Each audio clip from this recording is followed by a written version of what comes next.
Op elke moontlike wyse word die identiteit van Jesus van Nasaret bevestig. As seun van God, as koning van Israel, as Messias, deur die aankondiging van die engele, deur die wyse manne uit die ooste, deur Herodes se reaksie op hulle koms en verklaring, deur Jesus se disippels, sy eie verklarings, sy dade en sy werke. Die Romeinse soldate by die kruisiging bevestig sy identiteit. Pontius Pilatus se woorde en opskrif bo aan die kruis. Jesus van Nasaret, die koning van die Jode. En tog verwerp Israel, sy volk, die owerstes van Israel, die skrifgeleerdes, hom en sê weg met hom. En die moderne Joodse rabbies voer dieselfde redes aan, waarom hulle Jesus van Nasaret nie as hulle koning en Messias aanvaar nie. Hier is die rede, en die moderne Christene moet ernstig kennis neem en daardeur gewaarsku word. U sien, hulle het 'n foutiewe Messias verwagting, 'n onvolkome Messias verwagting, 'n gedeeltelike Messias verwagting. Hulle het 'n politieke koning en verlosser verwag, want hulle het iets integraal misgekyk. Hulle verwag 'n seun van Dawid, wat hulle sou bevry van die Romeinse juk waaronder hulle gestaan het. Een wat Israel uit politieke onderdrukking en die Romeinse belastings sou kom bevry. Een wat hulle lewens makliker sou kom maak. Hulle sal verhef tot die topnasie in die wêreld. Vrede en veiligheid op aarde sou bring. Hulle soek die herstel van die koninkryk van Israel. Van hulle self. Selfs sy disippels het na die opstanding met dieselfde verwagting geleef. Handelinge 1 vers 6. Die wat by mekaar gekom het, vra hom toe en sê, Here, gaan u in hierdie tyd die koninkryk vir Israel weer oprig? Sy antwoord, nee. Hulle het 'n groot verwagting, dat Jesus nou na sy opstanding, ten minste nou, as koning van Israel die troon sal bestyg en die koninkryk vir Israel weer sal oprig. En 'n mens kan vra, het hulle nie goeie rede om dit te verwag nie? Die engele het tog saam met die hemelse leerskare by die aankondiging van sy geboorte voor die herders van Bethlehem God geprys en gesê, eer aan God in die hoogste hemele, vrede op aarde en die mense 'n welbehae. In die mense 'n welbehae kom eerste voor die res. Sy identiteit is tog bevestig. As koning van Israel, verlosser van sy volk. En nou na al sy wonderdade staan hy op uit die dood. As hy dit kan doen, kan hy seker die troon van Dawid bestyg, die Romeine wegjaag. As hy die wind kan stilmaak, kan hy seker sê voetsek vir die Romeinse soldate en owerstes. Hy kan militêr optree. Die koninkryk vir Israel weer oprig. Soos een van die disippels, of twee van die disippels se moeder verwag het, dat as hy koning word, sal een van haar seuns regs en een links staan. En dan is daar die vervulling van al die profesieë van die skrifgeleerdes, wat voorspel dat Jesus die koninkryk vir Israel eendag weer gaan oprig. Hoekom nie nou nie? En as hy dan die Messias, die Seun van God is, die koning van Israel, bestem vir Dawid se troon, waarom doen hy dit nie? Israel, die owerstes van die volk, verwerp hom juis omdat hy dit nie doen nie. Moderne rabbies voer dieselfde rede aan. Jesus kan nie die Messias wees, omdat hy die koninkryk van Israel nie heropgerig het en wêreldvrede bewerk het nie.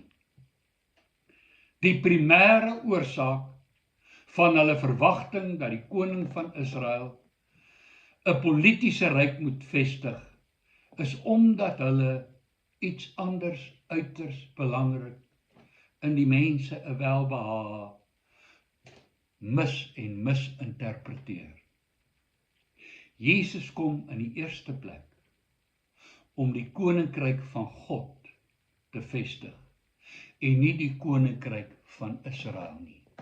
Want die koninkryk van Israel is nie die koninkryk van God nie. Die koninkryk van God is oor die koninkryk van Israel. Maar hulle wil dit nie hê nie.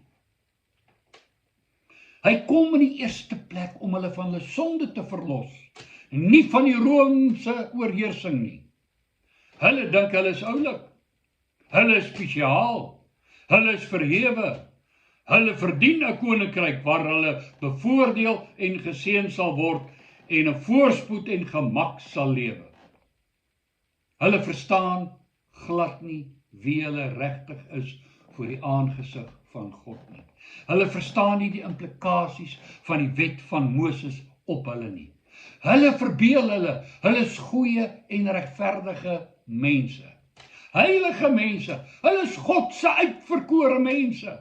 Hulle hou die sabbate, hulle vier die feeste, hulle gee tiendes op die regte wyse, hulle doen gebede, hulle vas gereeld, hulle dra al die regte klere, was hulle hande voor die etes is besny met die verbondsteken, sing die psalms en sê halleluja, ensovoorts.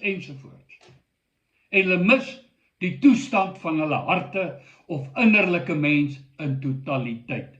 Hulle begryp nie dat al die goed wat hulle doen, is aangeleerde mense gedrag en gebruike wat jy kan doen sonder om God regtig lief te hê. Dat jy al die goed kan doen en steeds onrein van hart kan wees. Steeds innerlik, uiters onrein, onheilig en verwerplik. Hulle dink nie dat hulle verlossing van persoonlike sonde nodig het nie. Hulle hou glad nie daarvan dat Jesus hulle konfronteer met hulle persoonlike sondes nie. Hulle wil nie die waarheid oor hulle geestelike verdorwenheid en doemwaardigheid voor God hoor nie. Luister net na hulle, wanneer hy hulle konfronteer. Johannes 8, 32 tot 43, jy kan maar die storie gaan lees. Hoe hulle sondige toestand verdedig en hulle self regverdig verklaar. En Jesus se boodskap aan hulle, dat hy hulle wil en kan verlos van slawerny van sonde, vind by hulle geen ingang nie. Inteendeel, ons is nie slawe nie. Ons het nog nooit slawediens verrig nie. Hulle wil dit nie hoor nie, dat hulle slawe van sonde is nie. Hulle wil nie deur hulle koning verlos word van hulle sonde. Hulle sal die wet uiterlik hou, maar los ons innerlike mens en ons sondige natuur uit. Hulle roem dat hulle die fisiese bloedlyn nageslag van Abraham is. Maar Johannes die Doper noem hulle geestelike Satanskinders. En Jesus sê, julle slawe van sonde. Hoewel julle sê, ons het nog nooit slawediens verrig nie, elkeen wat die sonde doen is 'n slaaf van die sonde. Hulle soek 'n koning wat 'n persoonlike sonde sal oorsien, net soos die kerk vandag. As dit by persoonlike sonde en onreinheid en sinsgenot kom, waaraan ons verslaaf is, sê ons, weg met hom, kruisig hom. Ons sal die wet hou, die rituele, die sabbate, die maane, die feeste, ons sal bydraes maak, bybelstories doen, gebede doen, maar verder, los ons uit. Los ons plesiertjies, ons drankgebruik, ons taalgebruik, ons oneerlike sakepraktyke, ons valse regspraak, los ons arrogansie, ons ontrouheid, ons oppervlakkige lewenswyses uit. Maar Jesus sê, het Moses julle nie die wet gegee? En niemand van julle hou die wet nie. Johannes 7:19. Toe hulle die vrou in oorspel betrap, met klippe wou gooi, sê Jesus, die een van hulle wat nie aan soortgelyke sonde skuldig is nie, moet maar eerste wees om 'n klip te gooi. Die koning van die Jode weet te veel van hulle hartstoestand. Hy weet te veel van hulle sondes. Weg met hom! Ja, hulle het die letter van die wet onderhou, maar die gees van die wet verkrag en verag. So word hulle Jesus se vyand van hulle eie koning en hulle hom doodmaak en uiteindelik oorgee om gekruisig te word. Praat vandag oor sonde en jy hoor onmiddellik die koor begin sing. Jy mag nie oordeel nie, dus los ons uit, weg met jou ook, hou op God speel. So kan jy deur die geskiedenis van Israel, die hele geskiedenis van Israel, die spoor volg van uiterlik godsdiens en innerlike sonde wat sê, weg met hom, kruisig hom. Die profete het oor hulle sonde kom praat en is gestenig. Een en elkeen van hulle. They didn't love the prophets. Hulle praat van die wet en die profete. Maar wat het hulle voorvaders met die profete gedoen? En Jesus kry dieselfde lot. Jy kan ongelukkig dieselfde spoor in die kerkgeskiedenis, in die moderne teologie volg. Jy kan dit in die prediking hoor. Sorg vir ons. Help ons. Voorsien vir ons. Gee ons mag, status, politieke vryheid. En verder, los net ons lewenswyse uit. Los ons verslawings uit. Los ons onrein harte uit. En weet jy wat gaan die gevolg wees? In U naam het ons gedit en gedat. En hy sal sê, gaan weg van my, werkers van ongeregtigheid, ek het julle nooit geken nie. Waarom wou hulle van Jesus ontslaa raak? Hulle wou 'n politieke bevryder as koning hê. Nie 'n persoonlike koning wat hulle van sonde verlos nie. Wat hulle eie oë was hulle regverdig, deur onderhouding van die uiterlike rituele en gebruike van die wet van Moses. Hulle geslagsregister het hulle spesiaal gemaak in hulle eie oë. Soos die koningshuis van Engeland, die koningshuis van Nederland, die koningshuis van Zululand. Of so dink hulle, ons is die nageslag van Abraham. Ons het 'n suiwer bloedlyn, sing hulle. Hulle het ongelukkig 'n onsuiwer hartslyn. Iemand wat hulle kom aanspreek oor hulle persoonlike lewens is uiters onwelkom. Al is dit God self. Al is dit die Messias. Al is dit die seun van Dawid, die koning van Israel. En dis vandag steeds ook so in Israel en in die kerk. Ook in die beroep van 'n predikant na 'n gemeente. 'n Man wat by ons gemeente pas. 'n Man wat ons verstaan. Nie 'n man deur wie God aan die woord kom nie. Nee. Weg met so een. Verlos ons polities. Moet ons tog nie van ons sonde verlos nie.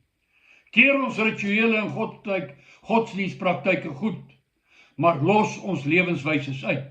Kyk, ons gaan kerk toe. Kyk, ons gebruik die nagmaal. Kyk, ons sing halleluja. Vrotterig maar sing. En basta met probeer om ons lewenswyse en gedrag en harte te reinig en te heilig. So is dit vandag steeds, in Israel, in die kerk en in ons lewens persoonlik. Word vervolg. Mooi loop.